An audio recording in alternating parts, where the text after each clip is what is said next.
cool. I mean, I'll give you. I don't know if you all know about me. So, obviously, ex-Raw Navy back in the day. Got into cybersecurity, pen tester, all that good stuff. And I also branched out into sort of risk and stuff. But I'd not done too much of that really. But obviously, then I started Cyber Mentor Dojo a couple of years ago, and just trying to build that up. Very cool. Well, we're happy to have you here. Great to be here. Great to be here. Yeah. Okay. I think everything is running. We'll find out at the end of the episode, I guess. Wing and a prayer. Wing and a prayer. It does say it's recording on both ends. Cool. But Can I wear a mask for this one? Can you wear? Oh, yeah. Pop my mask on for this episode. Ross has got issues. Actually, I think we all have issues on some form or level. I don't know. I guess. Also, now that we have 3 veterans here, I'm very much feeling like Ross and I should join the Space Force, just so we're all vets. Do you really want to join the Space Force? Have you seen their uniforms? Have you seen that they're wearing badges or something on their belt buckles now? On the Space Force uniform, they're wearing like badges or something along their belt buckle. No. Wait, I'm gonna have to look seriously? into that because it's bad enough that the Navy wears their name on their ass so you can always read it. But to have to stare Just at so you somebody's know belt who you're buckle to talking. figure out what job they do, I don't know about that one, man. Oh man, dude, this I love how just like weird and awkward the Space Force. Like when they first came out with it, they were like very Battlestar Galactica level. I was like, oh, okay, this is about to get awkward. And then it became the Marines, which Marines didn't like. But then they went and ate crayons, so they were happy afterwards. But what'd you do in the Navy? Were you just commo, or did you? I did electronic warfare. Oh, EW. Okay, nice. So did you get to do a lot of? I guess in the United States we call it KANO, like close access network operations, or were you purely like boat side, distant away? On ship. So primary job was like detection of radar and obviously classification and of what that radar is and all that kind of stuff. But yeah, I just spent a lot of my time just looking at the screen, going, "There's probably a fishing boat down that way." And they're like, "Okay, thanks. We'll make a note." Were you guys able to pick up like those?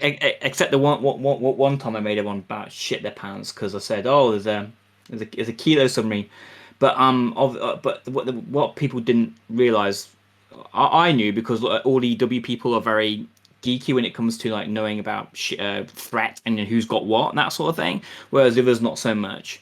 And so I go, "Oh shit, there's a fucking kilo submarine down that way," and like, "Oh shit," because the Russians have kilos, right? And like, Yeah. "Oh fuck, really?"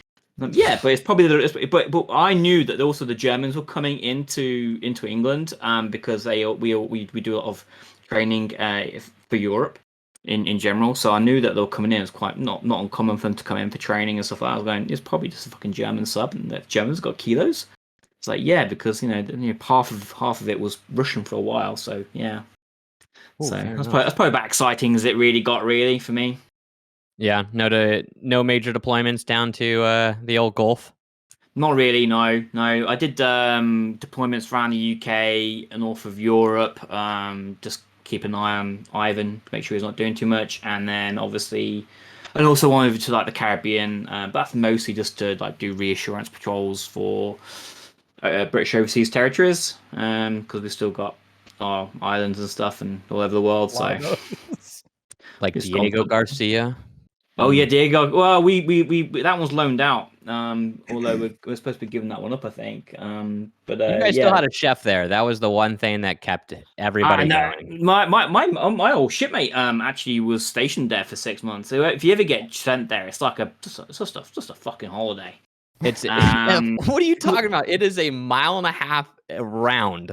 Like you can run the whole thing. And you're like, that was. But 12 minutes. all the British forces did there is just it's just sunbathe. My friend he became Navy police, so he was just like one of the 5 there, just to put the flag up and down, while the Americans basically just had all the military stuff on there, and it's just literally 5 British sailors or so, or maybe 10 or something, just doing bugger all and just flying a flag just to keep it British. Although it's sinking anyway. It's going to be underwater in like 10 years. So we're preparing to hand it over to whoever's going to have it, which won't be for very long anyway. And then I don't know if the sun will technically, because right now the sun doesn't technically set on British territory, but I think it still won't, because we've still got other stuff all the way around the world. But yeah. One less for now anyway. Never again, man. It might sound like a vacation, but there's only so often where you just like get up, look out, and you're like, fuck, it's just water. Well, I mean, we're an island nation anyway, so there's a lot of water everywhere for us. But it's best to have sun than it's to have rain. So, mind you, it's just yeah. Yeah, fair enough. You guys don't know what to do when it's sunny out. We just Like burn. Yeah, or when it's 25 and everybody's dying of heat exhaustion. In freedom units, it's like 78, 80. Yeah. So, well, sweet. All right. What do we want to talk about? What do we got? We got Cyber Mentor Dojo. Let's start there. What was the passion? Why go and make affordable training in that way? All right. So, I mean, the story behind that is a couple of years ago, I was on holiday basically over for Christmas and from work, and I get a bit bored, so I like to have little projects. Usually it's like a Raspberry Pi doing something or setting something up internally. But about that time, I had someone hit me up on LinkedIn saying, "Oh, hey, I really want to get in cybersecurity. I'm still quite young, and just would like some advice and mentoring." I said, "Yeah, sure." And so I was just so that sort of got the thought process going. Why did he have to resort to a random connection on LinkedIn? Bear in mind, I wasn't really posting actively very much back then anyway, so I'm not too sure exactly how I found me, but he found me. And I thought there must be an easier way of doing this to find a mentor. And I knew it would be something that I wish I had when I first started trying to get in cybersecurity, because I knew nothing about the industry when I was leaving university and trying to get my first job. And I really felt I was quite lucky in getting my first job, and I didn't want other people to have to be lucky. And I thought, well, there must be a better way of doing this. And I looked around, and there really wasn't. There was mentoring websites, but they want to charge you like $250 or more for like 4 sessions or something. It's quite ridiculous, these sort of random mentoring websites. I thought, well, I could probably just whack something up really quickly in WordPress, because I've been using WordPress for a little while at that point, and I knew that if you could put a few things together, a few plugins, then you can make a small community out of it. And so that's what I did, and it was just a very basic place where mentors could effectively just list themselves, and where the mentees could then go and get in touch and then arrange sessions. And it got quite popular quite quickly, so I decided to make it something better and proper, and it's grown into what it is today. And so yeah, we're something like over 7,000 users now total, with about 500 or so of those being mentors. So quite a disproportionate amount of mentee to mentor ratio, but looking around at other sort of similar communities, it seems to be the ratio that it is. So yeah, that poses its own problems because of the lack of mentors out there. But yeah, that's something we plan to overcome. But that's just how it came to being, really. Have you found it difficult to find mentors? Is that the reason why you have such a disproportionate, or is it more so just meeting a qualification? No, I don't know particularly what it is. It could be a few things, but I mean, there's other places that are similar. There's a place called ADP List, and I didn't know about this until about almost a year after I started Cyber Mentor Dojo. But ADP List is essentially does the same thing, but in a completely different space. It does it in UI and UX design space, but it does exactly the same thing. And looking at when they're talking about their numbers and stuff like that, it's exactly the same sort of ratio to mentor and mentee ratio. So the reasons why, I think it's a few reasons why. One is obviously you've got to find a subset of people who have the time to do it, who have the willingness to take the time to do it, because people get busy anyway, right? And yeah, maybe there are some people out there or mentors out there just feel that they're not qualified for some reason, and that could be putting people off. And of course, word of mouth is getting the word out there that this community exists and to get them on there. But like I said, they have a similar ratio, and as do other similar communities. So the answer is I don't quite know why, but that's just the way it is.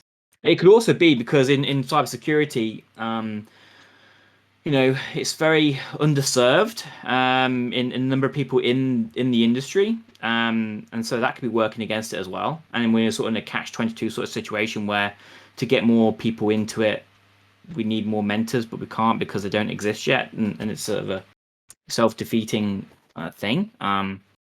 So the best thing to say is it's just the way it is, and I think it'll always be sort of that ratio for quite a while anyway.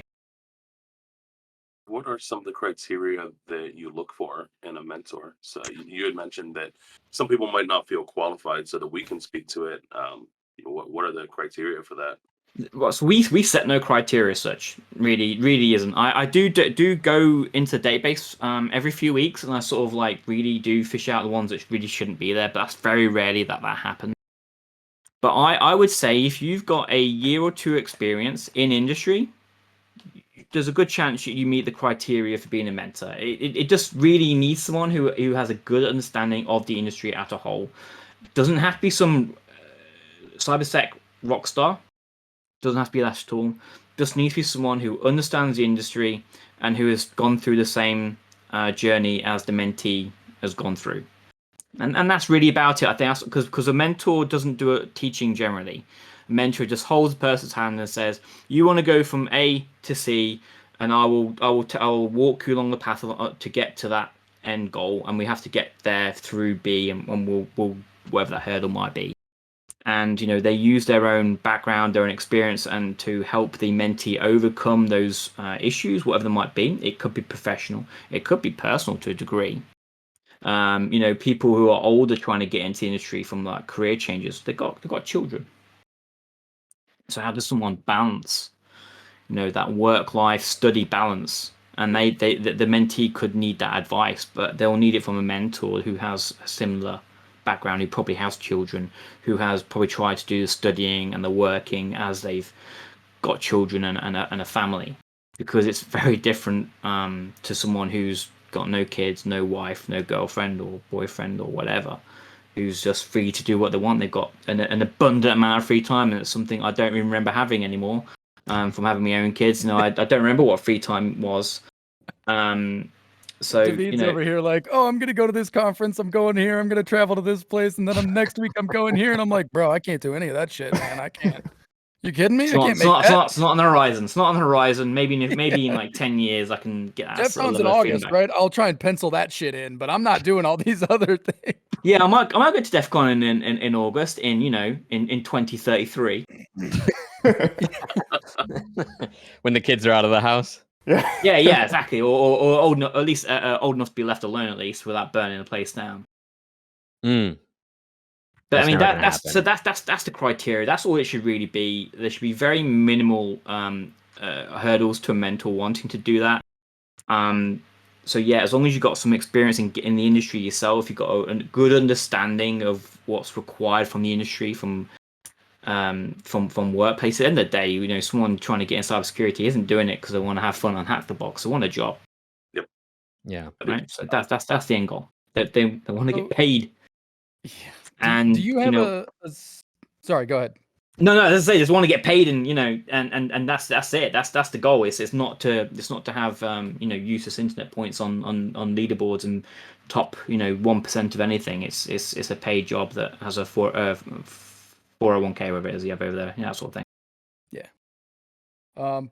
Do you have a system? I assume you have to have something to pair those kind of matchings up, right? Hey, I'm 30 odd, 2 kids, with or without a degree. Do you have a system to kind of match people to a close mentee or mentor?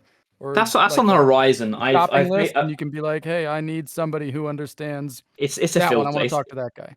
it's right now it's a basic filter, and although we are looking at ways, obviously, we'll probably suggest maybe 3. As if someone signs up, we can suggest 3. We can say, hey, we know roughly what you're looking for. We know what part of the world you're from, and we know what sort of your end goal is. And these are the people, maybe 3 people that meet you kind of roughly. But right now, it's just a very simple filter. And they can just filter on that list. So based on skills, do they want to do the red teaming skills or blue team? Is it risk? What part of the world they're from, that sort of thing, and that's where it is. But it's there's some improvements along that front to come. And yeah, AI and all that kind of thing now will definitely play quite a good significant role in that, I think, in the future, because it's all come to a bit more of good enough maturity now that we can sort of trust that sort of stuff to do it really for us. I don't know, man. I asked ChatGPT to generate me a word that starts with R and is a synonym for target, and it would not stop saying objective. It's like, I need something for a goofy acronym I'm trying to put together. Give me a synonym for target that starts with R. And it was like objective. And I was like, no, that doesn't even have an R in it. And it was like, yeah, but objective. And I was like, no, motherfucker, pick something else. And it was like, what about objective? All right, I quit. I think Jeremy spoke of like LLMs and all that kind of stuff. It's whatever you feed into it. What's the saying? Garbage in, garbage out. If you've got to be a bit more granular detail. People just go, well, I want to tell me something quite complex, but I'm just going to give it 5 words and hope it gives me a good answer. But if you want a good complex answer out of it, then you need to put a complex input into it as well. But there's also things like Auto GPT. Go look into that. That's quite interesting. It's been fun. Yeah. So there's a lot to be done, and that can be done with it. I think that there's room for it on the platform. Things like assistive mentoring in a way. I don't want it to take over from actual mentors doing the mentoring. Because obviously ChatGPT doesn't have experience in real life and empathy. Although saying that, I did read there was a scientific paper done, and they basically compared real doctors and ChatGPT, and patients felt that ChatGPT was more empathetic than real doctors were, which I think is quite interesting. And with mentoring, empathy is actually supposed to be the key to unlocking potential individuals. Research was done mostly again in the medical field, in nursing specifically. They found that outcomes were improved by over 25% if you had more involvement with empathy in the whole process, and that's what mentoring brings. So we'll see what that brings, but I don't want it to overtake people.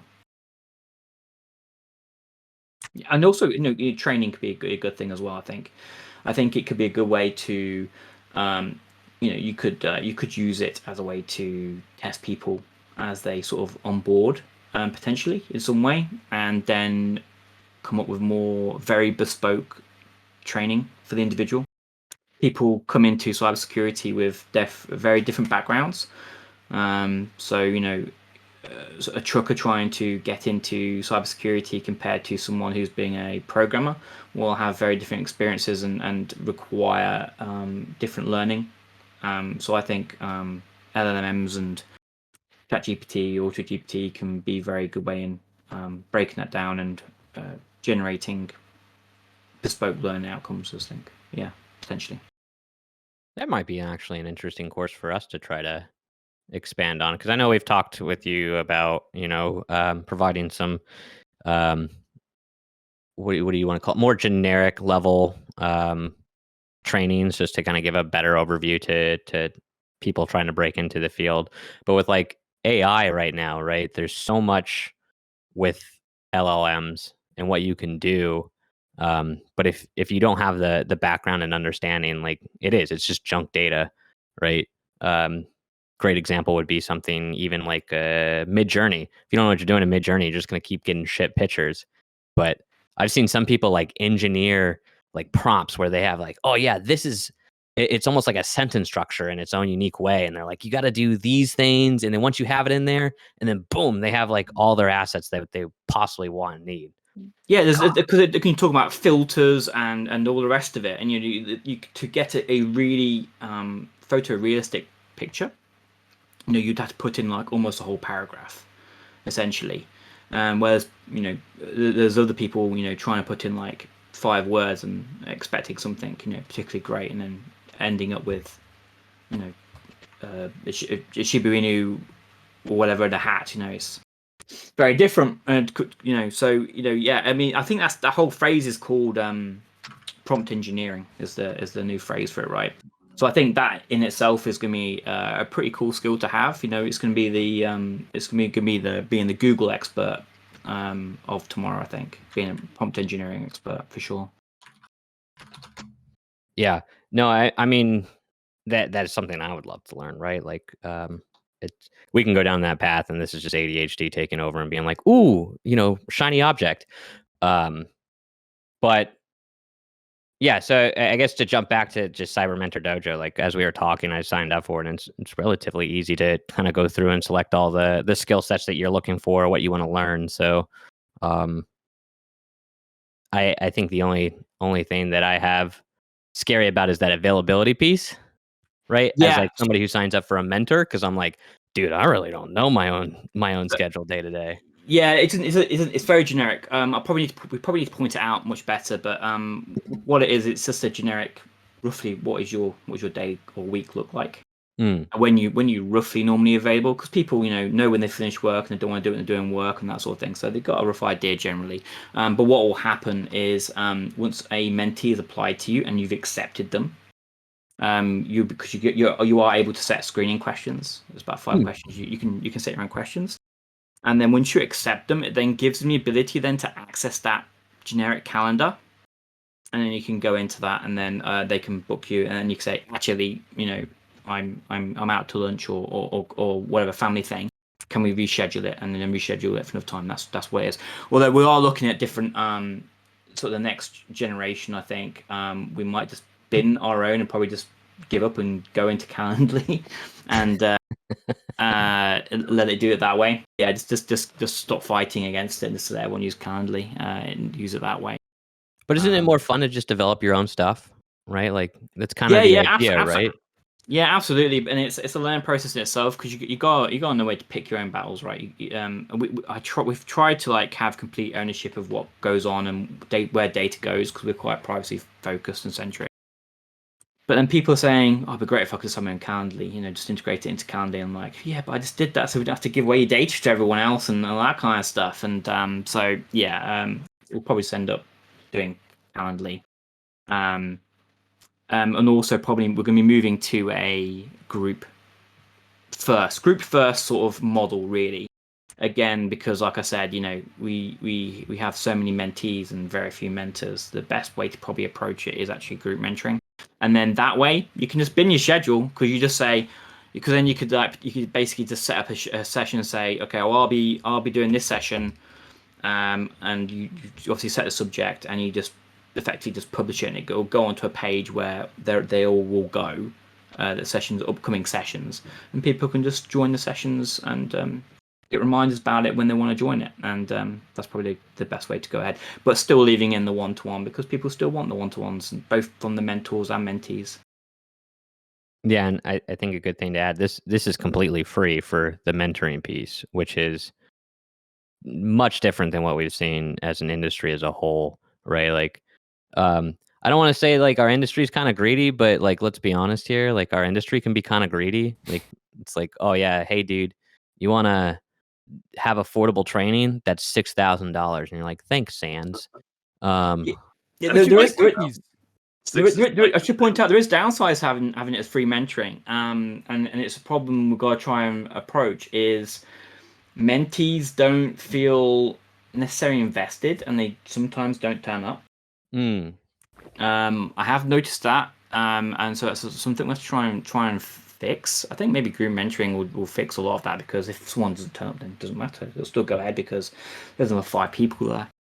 But one-to-ones, I don't know. We'll have to do some sort of I don't know, like pay $10 and then get refunded 8 or something when it's complete or something like that. I don't know. It's a problem to be solved for sure. But yeah, because if people are not fully invested in the whole process, then they don't necessarily turn up. I kind of call it the reverse sunk cost fallacy.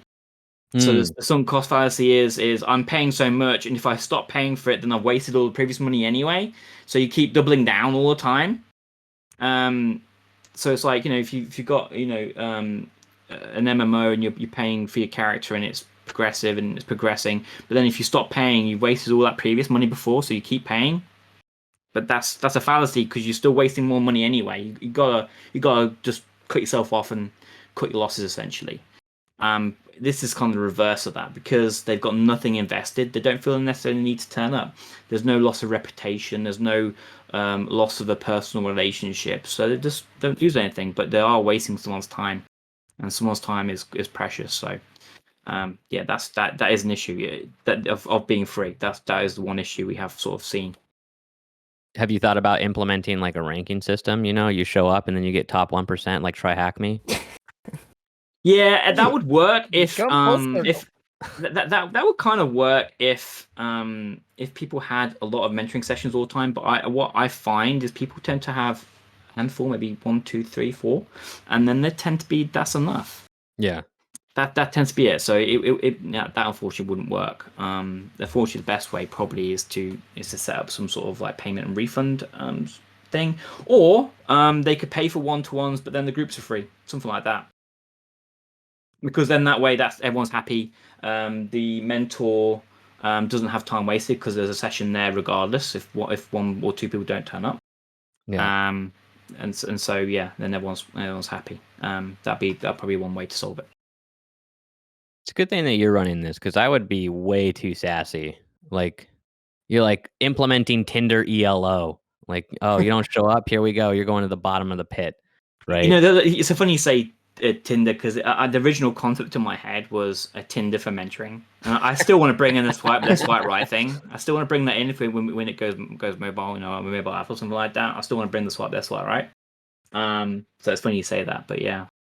Well, that would make me feel good. I never did good on Tinder, so yeah. I'm too old. You see, I got married and all that stuff before Tinder became popular. So I've never had to suffer those dating apps. For the better. For the better, yeah. Yeah, it really is. David, do you foresee any challenges in like the mentor-mentee relationship in the sense that the space is so fragmented that a lot of different people can give you a lot of different advice? Like, let's say you're trying to break into pen testing. Some may say, oh, you need to work help desk first. Others say, no, just go get this cert. Others will say, get that cert. And, it needs to be bespoke, but even tailoring advice can be very different depending on who your mentor is. Yeah. I mean, but the thing is that's just life, right? You've got to put on their big boy girl pants and just this is how life goes. You're going to go through life and your work and careers, and you're going to get so many different snippets of advice, all coming from good places, but it's all coming from very varied backgrounds, and that's why the advice is so different because of the person's experience is very different from another.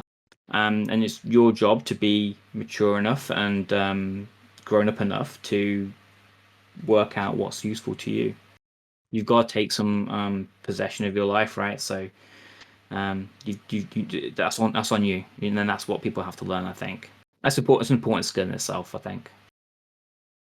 Yeah, I think the ability to take advice, hear it, process it, and then practice the pieces that are relevant for you is one of the best things that you can learn in this field, which comes through experience. I met somebody this weekend that had an opinion that was very different from mine, and I chewed on it for a bit and still thought it was garbage, but at least I processed it and was able to say why it's a garbage opinion. Yeah, 100%. And it could be that maybe there were some snippets in there that were useful. Exactly. That's exactly it. It was something to the effect of if you're not in one specific part of the field, you won't have a job in the next 5 years.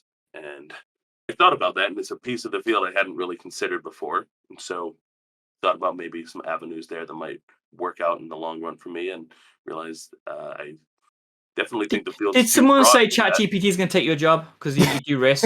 I heard that a lot. I did hear that a lot, but that was not it. I um, mean, It's going to be it's- all those companies from RSA that are going to take your job with their zero trust AI driven. Segmentation.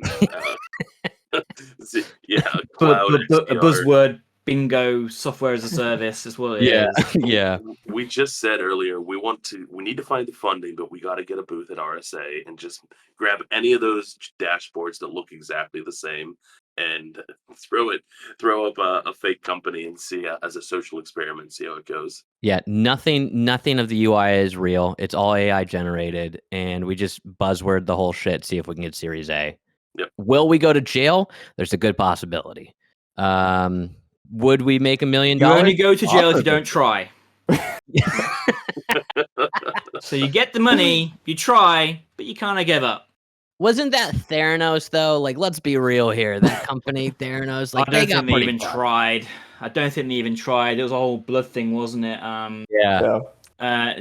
Didn't that woman just disappear, or did she go to jail? No, she No, went to she- jail. No, she's still hasn't reported to jail because she just keeps cranking out kids. She's on her like 3rd kid now. She just keeps cranking them out so she doesn't have to appear. Every time she has a new kid, they're like, oh well, she can't report now. So It's the like military several all years over of this. again.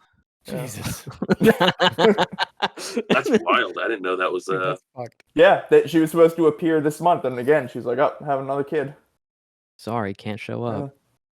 It's the responsible thing to do. Yeah. I mean, she's still got money. So it's not Oh, like yeah. the kids' lives are going to be, terrible. But yeah, no, good point. If you don't try, but did they try? I feel like they did kind of.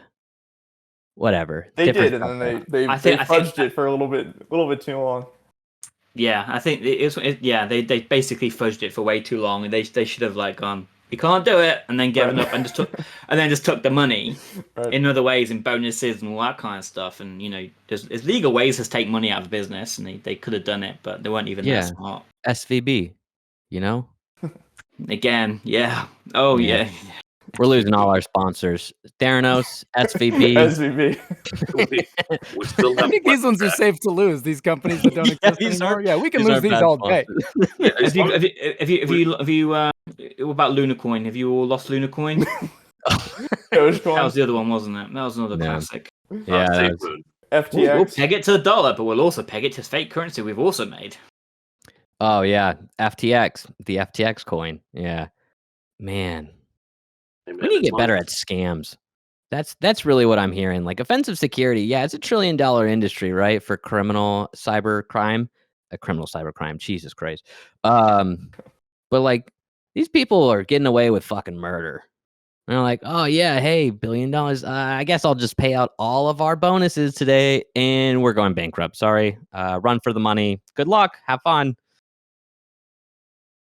That's what we need to do. That's next year's RSA. That'll be a good one. It would Just be a good call one. it We already have the call it company, a too. We have- performance art exposition, and then don't actually take any money and just see how many people would offer money. David, we can repurpose the definition.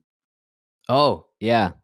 Yeah, we tried to have a honeypot that we created a whole company, like a whole ass company called Definition. We're going to throw it at DEF CON, see if anyone tried to go in and steal some shit.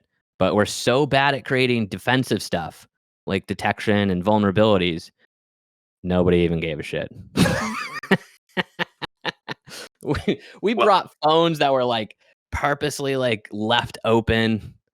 You could get in See, pretty easy. that'd been ideal because you tried and then Yeah. you failed. So if you had like a few $1 million, you wouldn't be going to jail for it because you tried. Mm. You might go to white collar crime prison here in the United States. Ain't too bad. It's like a Finnish prison. Like you're just hanging out outside, playing tennis. Golfing and shit. Yeah. could you imagine? Just I'm in jail, just golfing. It'd be bad there too. Suck at golf. Does the UK have like kind of rough prisons like the US does, or you're just kind of like, yeah? Very. Or Yeah, is it well, it's just quite London? not like LA gangs and where it's quite in UK prisons we don't have like gangs and stuff like that. Where you have to be like neo-Nazi or Mexican cartel or anything like that. It's not like that in UK prisons. Not that I've particularly. I have been to one, Not that but I've been there. not as a visitor. Not as a permanent stay, shall I say. I went as a visitor once because when I was in the Navy, our firefighters went on strike because they can go on strike because they started out life as private companies and that's why they have unions. And so they went on strike. So we covered them. The military covered the strike back in 2003. And so we went on a visit to learn about our local prison, about their process and stuff, and we're going through. It's quite funny, yeah. They'll briefing us on what to do if they were like hanging on to pikes and staying high because they could make a chlorine bomb thing or all this kind of stuff. I don't know how much of it is true, but I mean, our most famous prisoner is Charles Bronson. You probably know him. In fact, he's actually quite local to me, Charles Bronson now. But they won't let him out because he's just been there too long. Wait, you have a guy who's in prison because he's been there too long. Yeah, you never heard Charles Bronson? There was a movie about him. The guy who played Bane. Oh, I forget his name. He played him in a movie. Charles Bronson. Watch it. It's really funny. It's funny as well. It's quite messed up with. Okay. This guy held an art teacher hostage for almost no reason because he felt like it. And he used to also when he caused trouble, what he'll do is before he took a hostage, a guard or something, he'd also grease himself up, and then grease him up with fat, and then the guards will come in pile in and try and pile in on him, and because he's so greased up, they couldn't grab him. And It's incredible. Yeah. Watch it. He was doing the Roman Greco wrestling without them knowing. Yeah, Getting off absolutely. on. You're gonna have to send us that name. Interesting character. Yeah, basically won't get released now because he only went in for some very very light crime, and because of all that, the hostage taking and stabbing people, he stayed in for a while longer. And then after that he calmed down. But they basically can't let him out now. He's been in so long. He's just you're just he wouldn't too survive. stabby. Yeah, too stabby, too crazy. He's a bit nuts. He also changed his name to something Salvador. He changed his name and everything. Yeah, he's an interesting character. I actually told some mentees on your site that I was like, listen, if you're trying to break in, just don't be too stabby about it. You gotta. It's quality advice. Yeah. Get the Crisco on. Crisco, yeah. You need to grease yourself up if you hope to break in. Have you guys heard about this David Hampson guy who who stand in the middle of the road and won't say anything until the police arrest him, and then they'll take him to jail for a little bit. He'll wait until they let him out, and then he'll go stand in the same place, and he won't say anything until they arrest him again. So that's who I originally thought you were talking about, but this guy will just go out, and every time they let him out of jail, he goes to the exact same place, and he stands in the exact same road. This is like until Vegas. This is like half of the people on the Vegas Strip playing DEF CON. That's fair. Yeah, Ross, this isn't unusual. We do this in Vegas every year. You said the guy's name was David Hansen? Hampson. Hansen. I looked up David Hansen, and it's like some CEO of Hansen Robotics, and I'm like, well, that's kind of unfortunate. You got just a robot dude. Maybe it's a robot. Maybe people don't know. AGI is real. ChatGPT. Yeah, I read about this guy a few years ago, and every now and then I'll look up his name just to see if he's still up to it. And it seems like this article was from 2021, but he's like 50, in his 50s. Homeboy's still up to it. Yo, yeah, Homeboy's got his mugshot on the internet. He's an interesting character. So now we've talked about jails. Are there any ex-cons on your site that have successfully gotten jobs? Oh, there is one guy who's a mentor on the site, and he, funnily enough, lives down the road from me. I actually met him a couple of weeks ago, and he got caught hacking. he got caught hacking. He didn't have a kill switch on his VPN, and he's now since well reformed and stuff like that. But he started out life as a bit of a black hat, grey hat. Yeah, so he got caught. So, but it's Is it the kid that hacked guy Uber? No, he didn't actually. It was hacking. It was hacking the database of an insurance company here in England, and his VPN dropped because someone else was DOSing him. He was being DOSed. It was being DOSed by someone who didn't like him or something, and that's why his VPN dropped. So that's quite interesting in itself. But he didn't even go to prison for it. So That's so crazy. Oh, Just the lucky. timing of that. Somebody dosing him, and that's what made his VPN drop. Now I know for sure that US and UK Intel are definitely DOSing people all the time just to get their VPNs to drop for like a second. I mean, that's why God created kill switches, and he didn't make use of one. That's what I was just saying. I can't imagine if I'm going to go through all these steps. But maybe the amount of things you have to think about too. Yeah, I feel like kill switch is a must. Well, I think what's crazy too, right, is 95% of cybercrime is left unprosecuted and or like successfully prosecuted. Like a large percentage of cybercrime, people get caught and then they can't successfully prosecute them because they don't have the evidence. Like I was watching a video the other day of like they arrested some hacker dude here in the United States, and guy was running Tails with a destroyer script. So if you plug in a USB, it just RM, RF, everything. I seen And the you video. see the cops freaking out because they go to plug in the USB and then everything starts deleting. They're like, no, pull it out. Like lost all of the data on it. So it's like that guy's going to get I know away exactly with which one it is. I know there's a video, isn't it? It Yeah. shows the cam footage, and it goes, "This is when he knew he effed up." it. as a voiceover. I seen that once. Yeah, it was very. He definitely. The person who did that took a lot of planning to make sure that they could cover their trails, and because he was running Huinix and Tails and stuff as well. So he was very lucky. Yeah, unfortunately, you get caught while your Tails instance is online, but like to have that backup where you're like, okay, here we go, perfect. I don't know. I The always biggest find fear that when they got the Silk Road guy, he ran the Silk Road for a long time, and the fear was that he was just going to nuke his laptop as soon as the cops broke in. So they had to wait till he was at the public library, so there'd be like people milling about, so they could kind of sneak up behind him before he nuked his machine. He was also kind of an idiot. Like the way they knew who it was is because he tied his Silk Road name to his email address on a public form. Yeah. And then tried to hire a hitman. That'll Oh yeah, that combo will do it for you. scam. Oh my god. Yeah, somebody There's scammed old boy. There's no real hitmen on the internet. None. They're all LARPers or scammers. That's it. You got to go to the cartel to get the Or FBI. car, yeah. Oh, Yeah. Yeah, exactly. Yeah, for sure. Cartels will do it.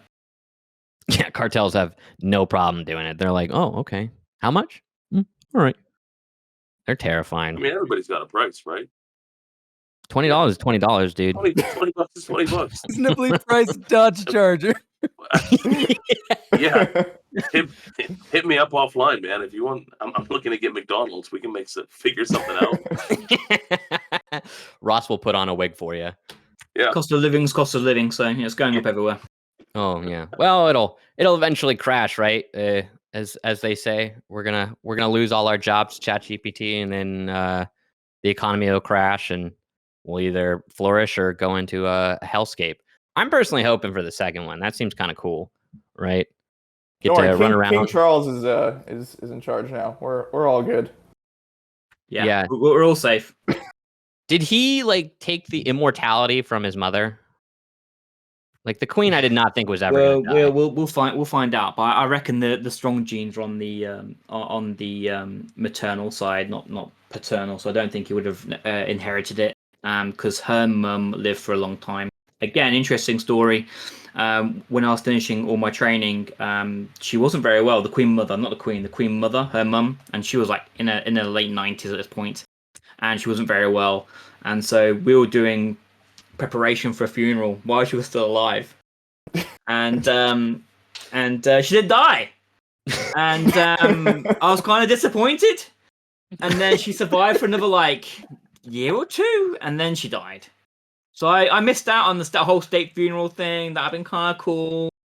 Because the Navy have a big important part of it, because they when you would have seen it at the Queen's funeral, they pull the gun carriage with the coffin on it.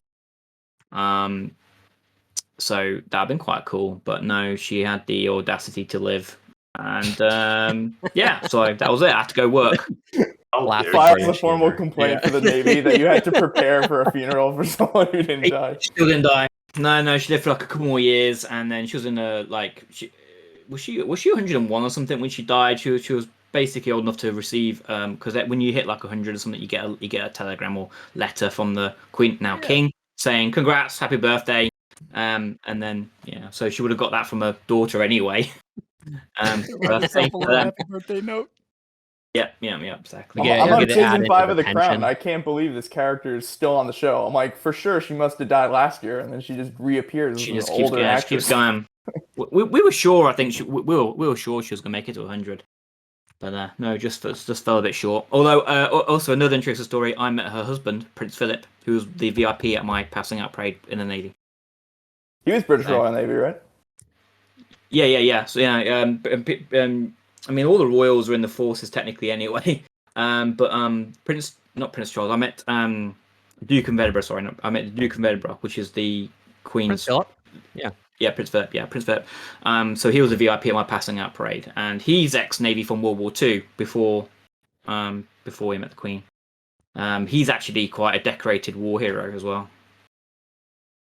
He did some cool So stuff. not to completely maintain this off the rails track, but what exactly is a passing out parade? Because when you we pass graduate out in in the formations all the time. He's like, I do that in my living room every week. Yeah. We don't hold a parade for it nowadays, though. Passing out is when walk down you the yard when you graduate from your training, it's called a passing out. Gotcha. Okay. Do they tell you to lock your Incidentally- knees, or That's when a lot of our guys do pass out, is because they're standing in formation. It does say. I mean, I know the guards you see at the Buckingham Palace and stuff. They're told to, if they pass out, because it's quite hot in that bear skin and all, especially in the summer. They say, if you pass out standing into attention, and you just fall on your face, and they generally do. But for us, a bit different because it's Navy, so we don't do a lot of marching. You don't do a lot of marching on ships, and so they just say if it's really bad, you take a knee. But otherwise, pass out. I have seen people pass out and nearly bayonet the person in front. I have seen that a few times. man, I wish the military had told us to take a knee. They were usually like, "Suck it up, Buttercup. We'll see what happens." The army, especially the guards, they're told to basically you fall on your face and you break your face. Yeah. And if you don't, you're in trouble. But the Navy, very different. We don't do a lot of marching. That's how I got so ugly, Organized walking, really. I remember listening at so we've got basic training and then our job training after that, and then they send you off to do stuff, right? So at basic, I remember listening to the backs of heads hit concrete as people were just dropping out left and right. And you could, that like wet slap thud noise, and you could just hear them behind you. I was like, okay, wiggle them knees a little bit. I'm not doing that. Yeah, we were kind of lucky when we did ours because it was a little bit cold, so we didn't have the heat. Although we do have the issue of the caps being quite rigid around the top of the head, so that cuts off circulation. But we had people just like petty officers stuff. They'll just periodically just march up and down and just check on us, and then they can kind of like hide you and like hold your weapon for you while they're sort of shielding you from the public. And then I've seen that happened at our passing out parade. They literally, one of the chiefs grabbed the rifle of someone and just said, "Wiggle your toes and I'll hold your rifle," and no one could really see behind. Even though Prince Philip was just like behind them. Yeah, that was kind of interesting. Man, Ross and I missed out. I'm like, I'm even more excited for the Space Force now. Yes, I'm about to message Bobby. Man, we need to get on this. Yeah, but now you can be like astronaut first class, senior astronaut. Actually, I don't know. They have Guardian of the Galaxy first class. It's Guardians, isn't it? Yeah, they are Guardians. Yeah. What? Guard, you can join to up to 37. Active duty's 27. So you got time, I think. No, we all old as shit now. I We're don't all think I'm old old. and broken. Like, that's our generation. Back You and I are problems old at and fucking broken 20. because we spent the time in, dude. Fair Knees enough. gone, back gone, shoulder literally exploded. The US All Coast of Guard this seem is to have a lot of because fun of the though. Do that. Yeah, but they're like the Navy, but they get to be open about being the way they are. I'm gonna join the Massachusetts National Guard and just leak all government secrets on a random Discord server. You're a Bunch of step people I don't ahead, know. and you're a step ahead. You're already on a Discord. It's true. Yeah. Now I gotta start posting. You got to Well, do it like maybe- the Chinese government and do it on War Thunder. Well, who hasn't had stuff Alright. leaked on War Thunder? It's you know, what was the last one? It was Challenger 2 tanks getting leaked. Last time I think. Hey, at least you know that their game is highly realistic, right? Like all the I've stats make sense. I've heard there's now a question when you join in the U.S. military and they ask you if you have a WOT account before you even sign up as a security questionnaire. I guess they're going to add Discord to it as well. I would hope that's true because that's hilarious. Like the amount of That's just such a shit garbage that question, Do- but do- it would be funny. Do you have a World of Tanks or a World of Thunder account, and do you have Discord? And if you say yes to all three, you're not getting them. yeah, and they're like, well, we'll give you for official use only clearance. Yeah, that seems like a good one. No, that's that's terrible. Do you think with moving into more of a cyber conversation, like these large language models right now, a lot of like proprietary information has been making it into there because people are just copying and pasting. Do you think that there's an appropriate solution to preventing that in like the way the model trains itself, or like are we pretty much fucked where there's going to be no more secrets because people just don't know how to not copy paste? Host your own. So you can actually host your own in the cloud in Azure. There's a thing on the marketplace and enables you to host your own. I was speaking to a friend of mine literally just a few hours ago, and his company had the same issue. He works for quite a large bank, and they had the issue that obviously they didn't want people copying pasting sensitive information to ChatGPT, and you know it learning off of it because it's proprietary secrets and sensitive and all the rest of it. And so they realized that their workforce, their employees are going to use it. So you have to kind of enable it safely, and that's security's job, right? It should be an enabler, not the Department of No. Because if you become the Department of No, then your employees are just going to circumnavigate your security posture. They'll find a way.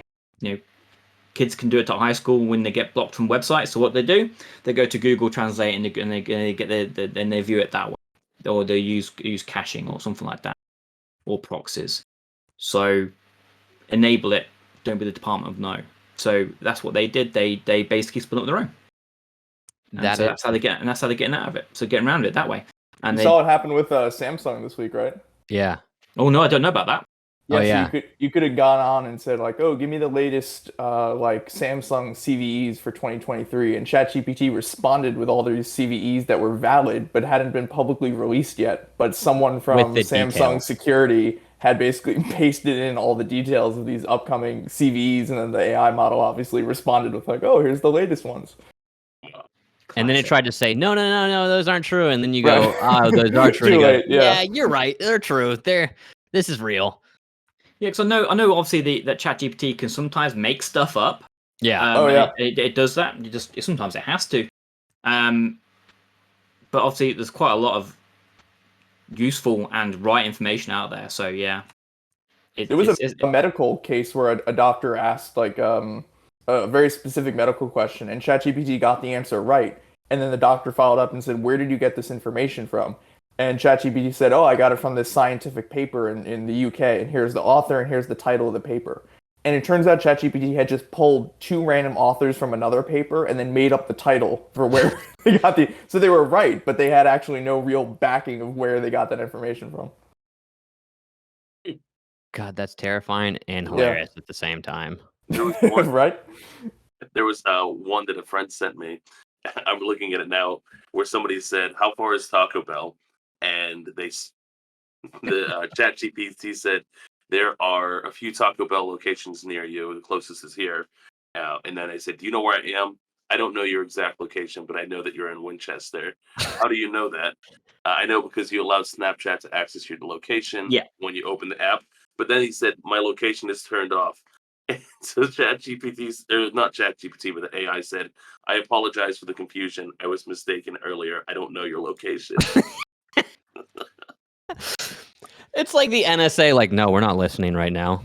So Yeah. I think that what that's saying is not that the AI knows where it is necessarily. It's just that the Snapchat app does, and Yeah. it's getting that from that. Yeah, Well, in the way that it reads, that it's makes me laugh. gaslighting. It's gaslighting the Basically user. saying, like, I know where you are. How do you know where I am? Because you told me I could. No, I didn't. Oh, sorry, I don't know where you are. Yeah, it gaslighted the user. Yeah, I absolutely. told you at dinner the other night. You should have been listening better. Yeah, exactly. This is your fault.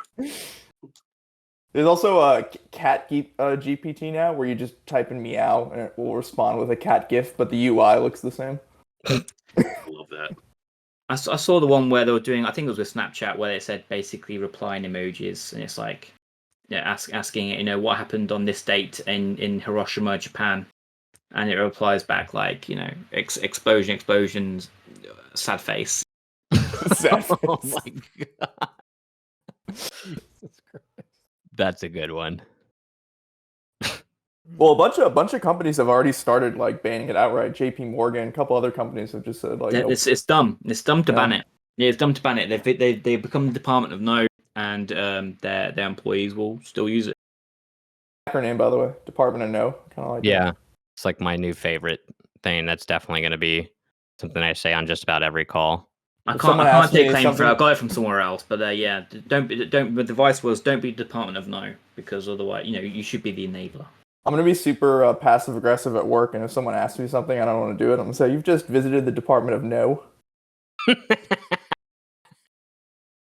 Oh, I don't think that's gonna go over well, buddy.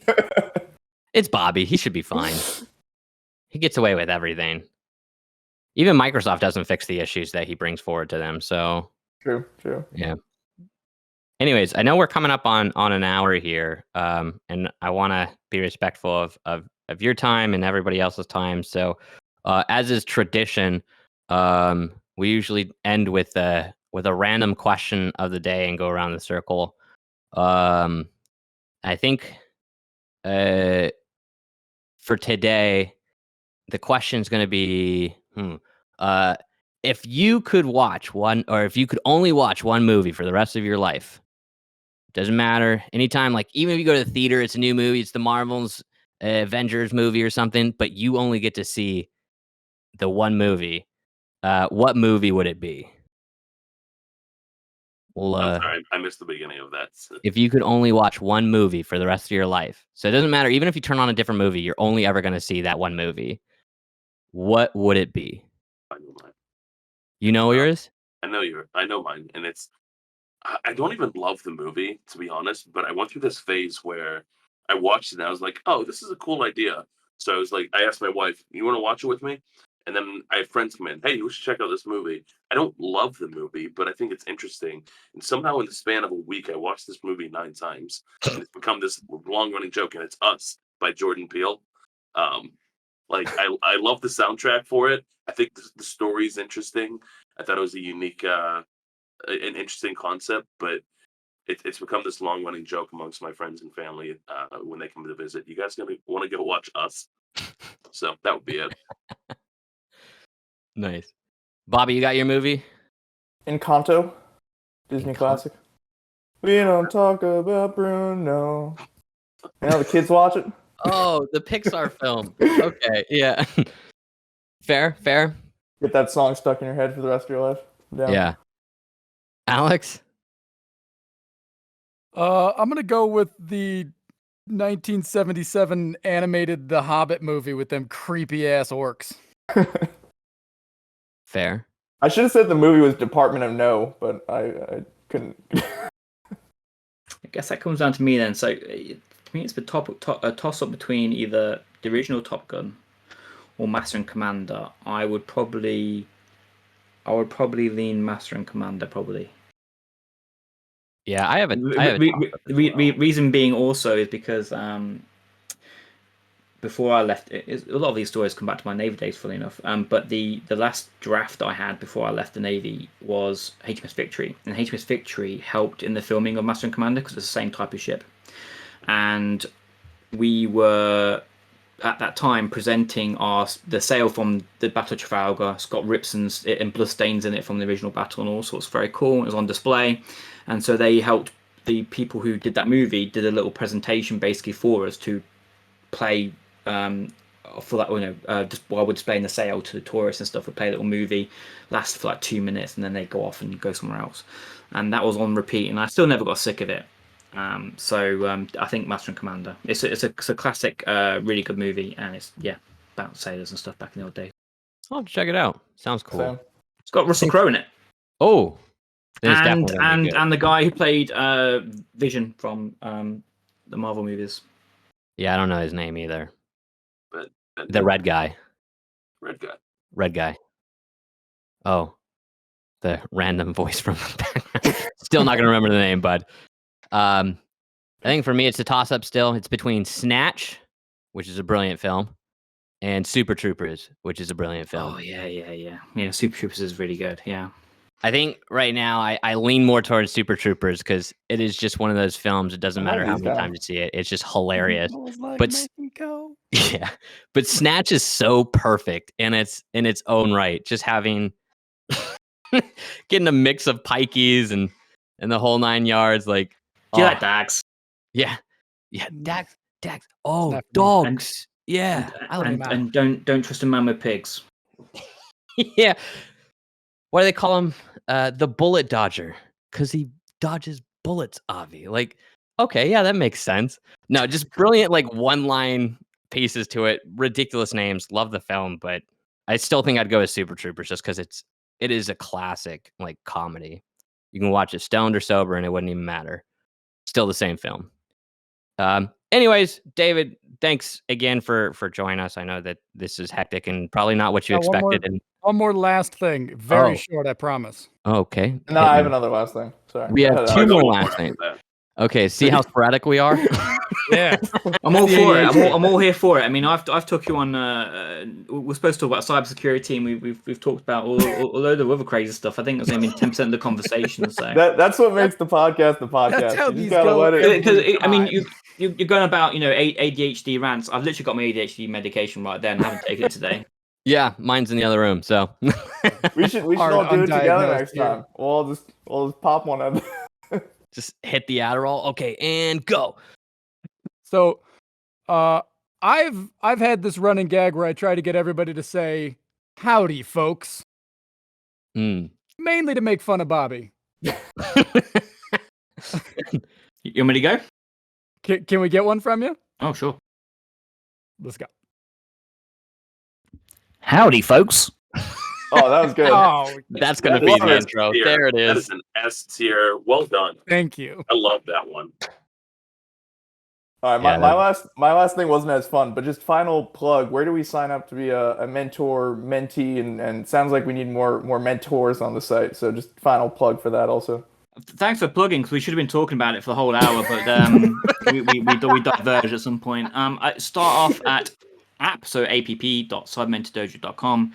Takes about 2 to 3 minutes. It takes 1 minute to sign up. It's very quick, and just go in and then set your availability. You just do rough availability, like I said. It's just roughly what your day kind of looks like, and then the mentees will generally apply to you. You accept, you reject, if you can help them or not, and then they can book time, and then it's on a case-to-case basis. We will probably redo though the booking system. We'll probably just give up and go Calendly, and As someone who's done the mentoring on the site, it's been super seamless, really rewarding, and a fun idea. I like you said seamless because I know there's bugs. So I know you're being gentle with me, but it generally it works, which is obviously the whole point.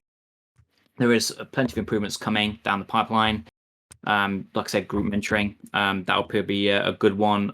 Looking at doing like live classes, like all that sort of thing. Webinars. Want to make it and flesh out the whole community aspect of it a lot better. Give it a nice little community feel. Give you all badges and useless points for doing things like mentoring and all that kind of stuff. Yoda badge. Yeah, everyone loves a useless badge and top 1% of something. So we'll bring that in. Gamification.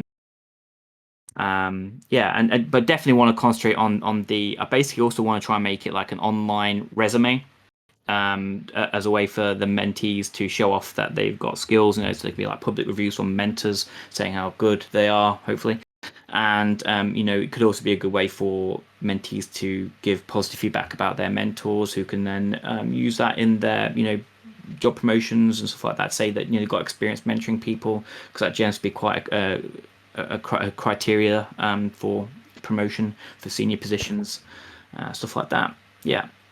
And courses as well, right? Coming down Yeah, courses. I mean, we have one course on there that I made, and it's quite niche. It's for CPSA, which is a predominantly British, Singapore, Australian qualification, to do with penetration testing. But we do have an LMS, and so we would like courses. So if anyone wants to make a course, then get in touch with me at david@cybermentordojo.com. And we can get courses on there. We're looking at a sort of a split revenue model. So basically the opposite of what Udemy does is the plan, and that is to give. We want to give mentors like 75% at least of the revenue that they generate, and we'll just take the small cut for then hosting, marketing, all that kind of stuff, and then hopefully build up some quality content from there. Yeah, absolutely. Love it. And I will second the ease of signing up. David and I both just signed up during this, and I had no problems with it. Set availability and all that. So yeah, looking forward to it. I think this is great. I've been mentoring people for a while. I find it really rewarding, but knowing that maybe we can spread out a bit more and be able to help others with the time that I do have available is really validating and rewarding for me. Absolutely, it's about giving people a benefit that probably none of us had. I certainly didn't. I very much looked into my first role and getting on the graduate scheme that they had at NCC, and passing that interview. I had no idea how to pass an interview for cybersecurity at all. My university did not prepare me in the slightest. I had failed numerous interviews before I got to that point. I hadn't used Burp Suite. So having a mentor say you need to go learn Burp Suite and go do ROS Top 10, and there's all different places now you can go do learning and stuff like that. Didn't exist, or if it did, I didn't know about it at the time. And it's about sharing that knowledge, removing those hurdles and boundaries, getting more people into cybersecurity. There's plenty of roles going around. It's the only job I've ever had in 40 odd years of my life, and that I get hassled by recruiters almost daily, because they want me to go and take a job somewhere else, because there's just so many of them generally. Even in an economic downturn, they're still out there. LinkedIn, reverse Tinder. Yeah, exactly. Yeah, and they and some recruiters somehow get my phone number even though it's not on there, and they do it. They're really good at OSN. They're going to show up at your house. They're really good at recruiters are good at OSN. Oh yeah. Oh yeah. Yeah, we talked to one. It was terrifying. Maltigo all day. But yeah, okay, well, sweet. Yeah, I got nothing else. At this point in time, again, thank you. It's always fun to kind of see where these conversations go. We we know that we say that we're talking about cybersecurity. We might get 10% in, but it's always entertaining to see what others have as far as opinions go in other aspects of it. So we do appreciate it. Look out for a course from us. We're gonna try to push some stuff over to you guys. Hopefully soon. We're probably the most disorganized organization. So I don't know if you can call us an organization by any means. It's like a cartel. No, they're organized. Wait, do you do murders? Do you do assassinations? We assassinate our own yes characters. here at the Cyber Idiots podcast. Yeah. He went on strike for a while. He had to renegotiate the non-existent contract. So Union contract. yeah, but Yeah. yeah. Thanks again, David. Thanks for joining us. Thank you. Really great having you here. And the For only sure. other piece I'll say is we just want to thank our sponsor, PlexTrack. Oh yeah, where's mine? Plex- Fuck, where's Plextrack? Mine's in the Yeah, other room. Plextrack. Yo, I'm still salty. They're They've really been good. hitting, I they've been actually hitting know a me fair up bit right about and the platform. left. Yeah. They're a really good platform. That's a really good platform they have. There's been this long running joke that every time we do something, we'll jokingly say something offensive and be thanks PlexTrack for sponsoring us, who very much does not sponsor us. Yeah, they don't Oh, they pay a don't? dime. That No, gimmick they was gave us great. these tech decks though, and they're pretty cool. So They they are. get the shout out. I gave them my phone number and email, my real one, because I wanted the Lego space shuttle, and then Ross got it. Now they're hitting me up constantly for PlexTrack, and I got no Lego. Yeah, They did. we like them though. They're cool people, They are. and their group is really fun and good to work with. But they are no form or fashion a sponsor. Eventually, Boise Dan, their CEO, who we know too many Dans, so we just discern them by where their location is. Boise Dan will hopefully one day pay our editor $15, for our shout outs of tech decks. But I'm gonna hit stop recording now. Yeah. $50? That's how much you want now? God, the price keeps going up. It's inflation. Yeah.